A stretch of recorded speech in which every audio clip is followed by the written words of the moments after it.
Emily Hayes adjusted the straps on her survival pack, her gaze fixed on the sprawling campus of Grinlock University as it came into view.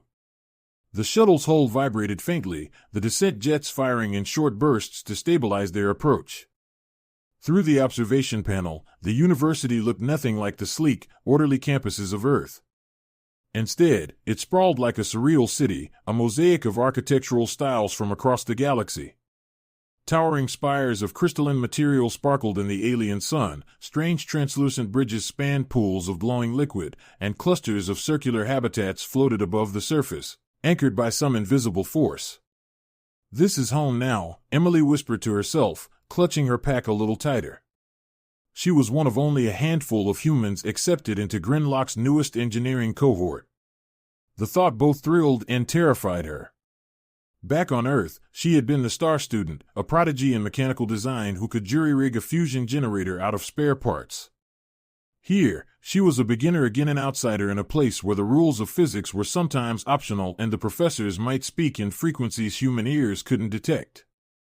As the shuttle touched down on the campus main platform, Emily joined a queue of other first-year students.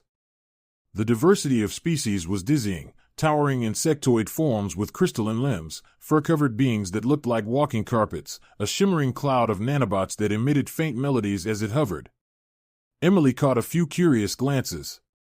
Humans were still something of a novelty here, a young and untested species in the galactic community. She straightened her back, determined not to look like she didn't belong. "Welcome, new students," an overhead voice announced in a polyphonic harmony that her translator struggled to parse. "Please proceed to orientation in the central hub." The central hub was a cavernous hall where every surface seemed alive. The walls glowed softly with shifting colors, and the floor, though solid, pulsed faintly with each step.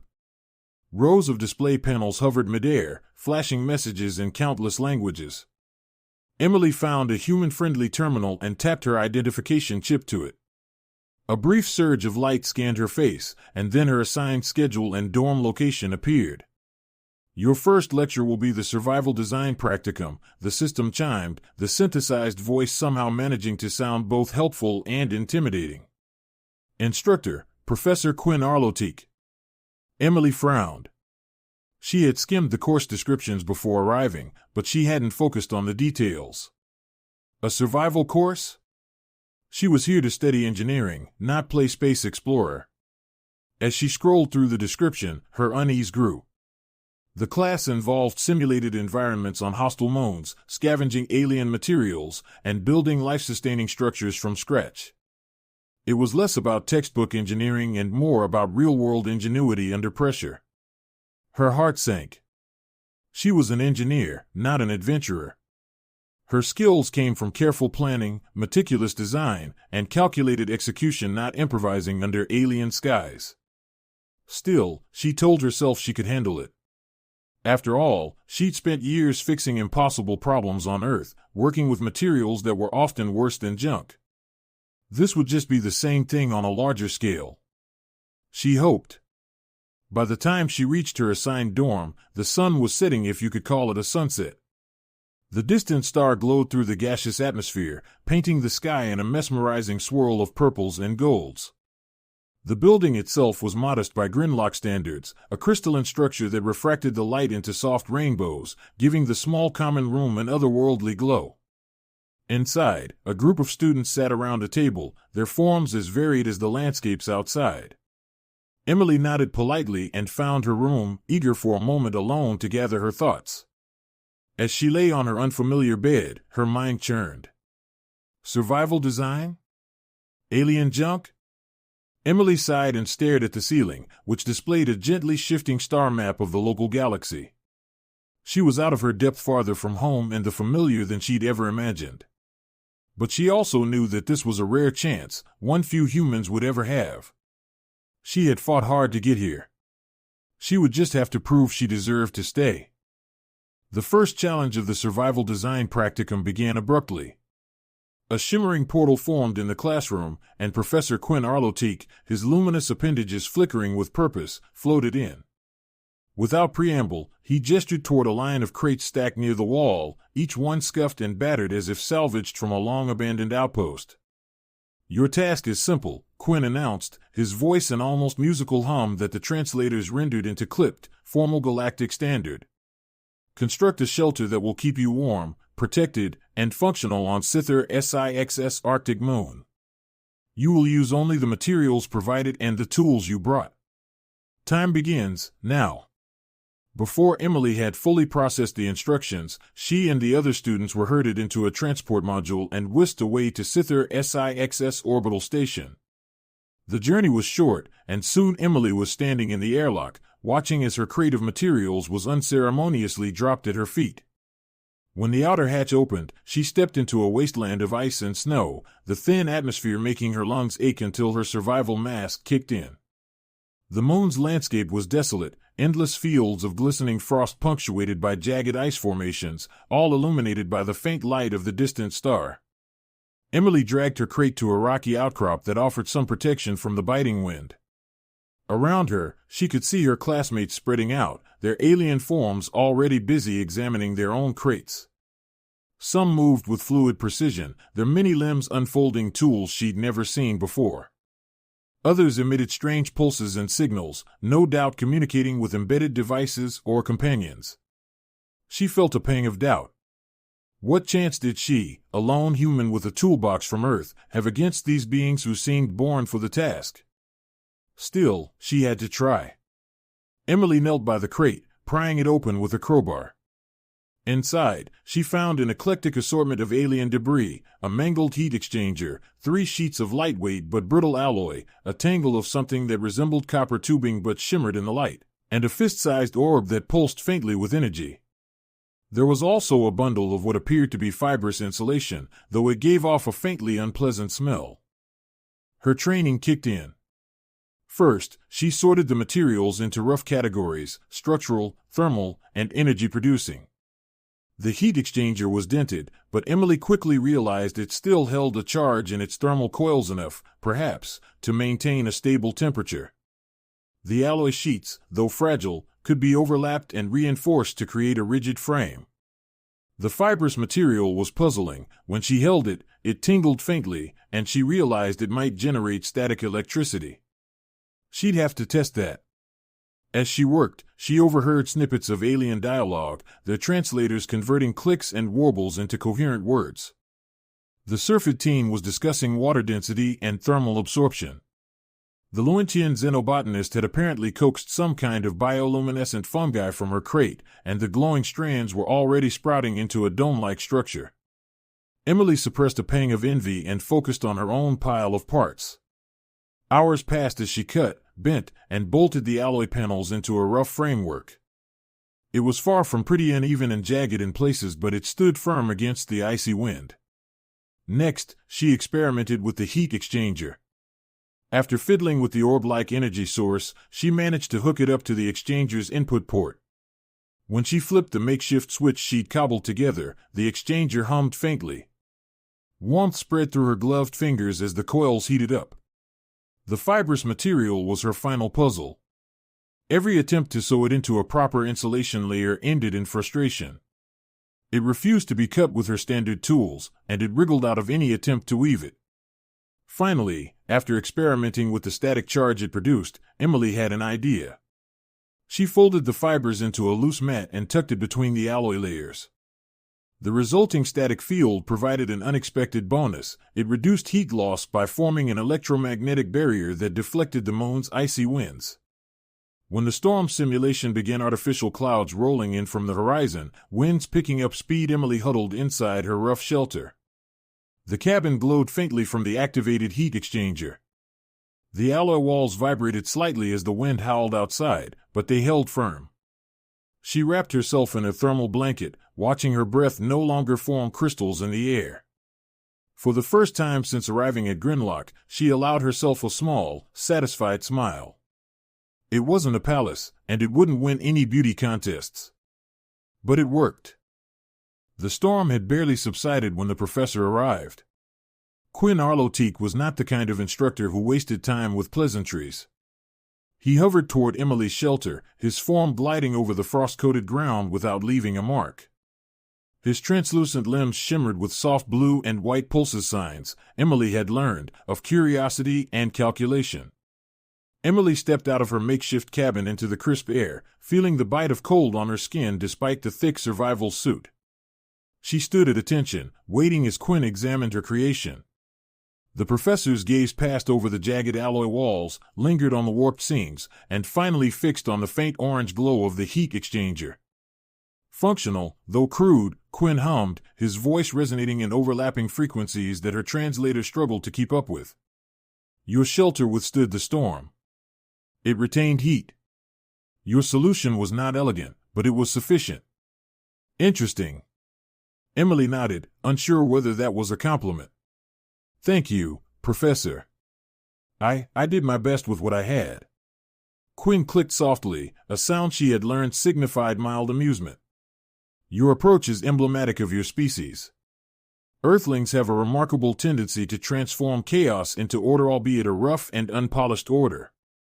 Where others see failure, you see possibility. It is unconventional.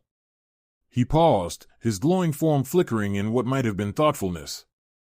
I wonder if your methods will become more refined over time, or if this improvisational nature is an immutable characteristic of humanity. Emily wasn't sure how to respond.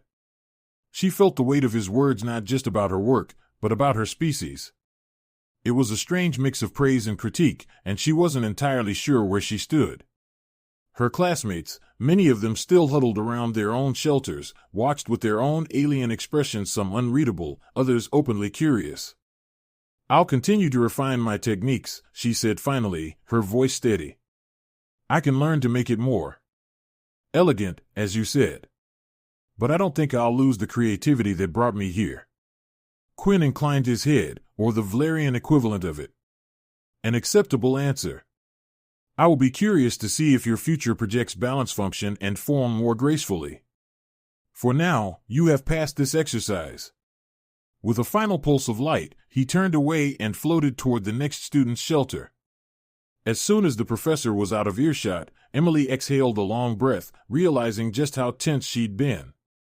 Around her, the other students began to share glances and murmurs, their translators buzzing faintly. She could feel the mix of emotions in their stares, admiration from some, skepticism from others.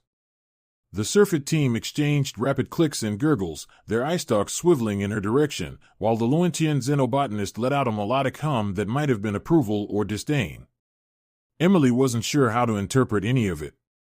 What she did know, however, was that she'd done something that mattered. Her shelter had worked. It hadn't been elegant, and it hadn't followed any conventional rules, but it had kept her warm and safe in an environment designed to test her limits. For a human still new to the wider galactic community, that felt like an accomplishment worth savoring. Word of Emily's cabin spread quickly. By the time she returned to the main campus of Grinlock University, the story had taken on a life of its own. Some described her work as an act of primitive ingenuity, while others argued it showcased a human knack for chaotic innovation.